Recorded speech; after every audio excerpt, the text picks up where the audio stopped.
here I'd just like to take a few minutes now just to explore this idea of paradigms and perspectives. Now, it's crucial that we just get clear on what these terminologies mean. Right? If I was to just hopefully demonstrate this here, our focus in life is generally what we're looking at any given moment in time, but our perspective is different. Our perspective is where we're looking from. So say, for example, you're watching this video right now from your mobile phone. You're going to get a very different appreciation for the video production quality and the time and effort I've spent on the details on these slides on the board behind me if you were to blow it up and view this course from a different perspective on a TV screen or something like that. So what I'm saying here is that our perspective is where we're looking from, and sometimes we can operate out of a limited perspective, not because we're doing this intentionally, it's because we don't just yet know it all. So I would like to share with you this idea that's hopefully going to really help this to make sense to you. As human beings, we like to put things in boxes, don't we? Sometimes by assigning labels onto things, by assigning labels onto ourselves.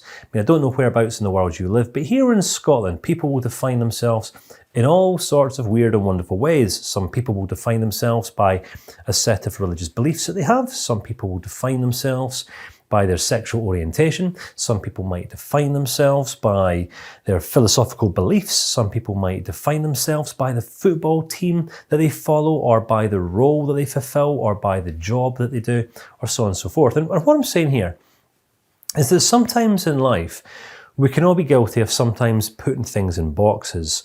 And if we can just use this analogy of the box as representative of a paradigm, all right?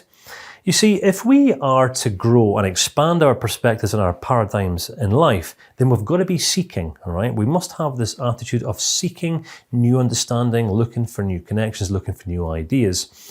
Now, the psychological or the scientific approach towards expanding paradigms kind of looks like this. Say a psychological thinker or a theorist. He creates a box which could be a theory or a notion. For example, what goes up must come down. Now, we know that this is kind of a truth, right? It's kind of like a principle. But what psychological thinkers will automatically do when presented with a new paradigm is focus on the paradigm to identify those aspects or those areas in life where the paradigm may not be true. For example, up in space, what goes up may just keep on going up forever, for infinity and beyond. Or, for example, what goes up, might not come down. Well, what experiences, have you had in life when that may or may not be true? So what I'm saying here is ideas build upon ideas. And in the same way, paradigms will fit inside of larger paradigms.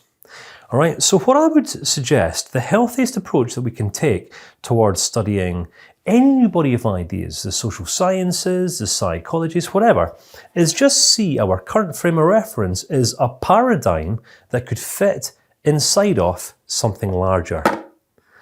Because once we acknowledge that our current perspective or paradigm isn't complete and that it can be enlarged, then we begin to identify that then that new paradigm, which we haven't yet grown into, can also fit inside an even larger paradigm, which could then go on to fit inside of an even larger paradigm, which could go on to fit inside of an even larger paradigm, which can go on to live and fit inside of a larger paradigm. And the question here is, how big are we willing to think as human beings? How devoted are we to establishing and discovering that which is true? Because there's a big difference in life between that which we think is true and that which is fundamentally true. And this was a notion that our ancient philosophical forefathers fundamentally understood. So what I figured was that we could look to the best possible reason why we would even want to study modern applied psychology. And this is actually moving beyond theoretical and academic structure. Because theory's fine, academic structure is fine, but if we are not growing in self-awareness, awareness of self, and understanding of self, then we could ask the question, well, what's the point? Because if we're not understanding ourselves deeper and, better through the process, then, how would we ever enable someone else to better understand themselves? So let's look at the levels of growth that we can go through in life, all right? If we look at what the ultimate perspective could be in terms of purpose for our lives, for our futures, what we go on to actually do as modern applied psychologists.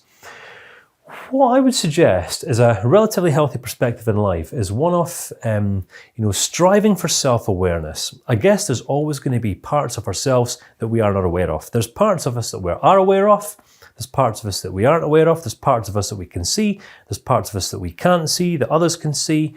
And there's parts of others that we can see that they can't see, and so on and so forth. I've got a little model to help you really appreciate this in a bit more, in a deeper context a little bit later on. So self-awareness is a great reason to study modern applied psychology, to grow in conscious holistic knowledge of one's character, one's habits, one's feelings, and one's psyche. It's good to know oneself. And this was the premise that Plato really promoted. Know one's self. Right? Isn't this the greatest reason for studying the psychologies? Because if we come to know oneself, if we can become more aware of ourselves, we can become more effective at managing ourselves. Think about the most common problems that people have.